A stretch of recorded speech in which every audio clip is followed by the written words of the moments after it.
Welcome to Auto Resolve. In this guide, I'll show you how to fix Arknights and failed when the releasing resources process is stuck at 0%. Fix 1. Clear cache. Step 1.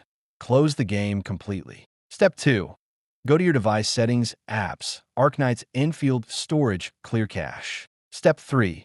Reopen the game and try downloading resources again. Fix 2. Check internet connection. Step 1. Make sure you have a stable Wi-Fi or mobile data connection. Step 2. Avoid using VPNs or unstable networks. Step 3. Restart the download in-game. Fix 3. Reinstall the game. Step 1. Back up your account. Link to email/Google Facebook. Step 2. Uninstall Arknights Endfield. Step 3. Reinstall the game from the official store and log in. Fix 4. Free up storage. Step 1. Ensure your device has at least 2 to 3 gigabytes free. Step 2. Delete unused apps or files. Step 3. Retry the resource download in-game.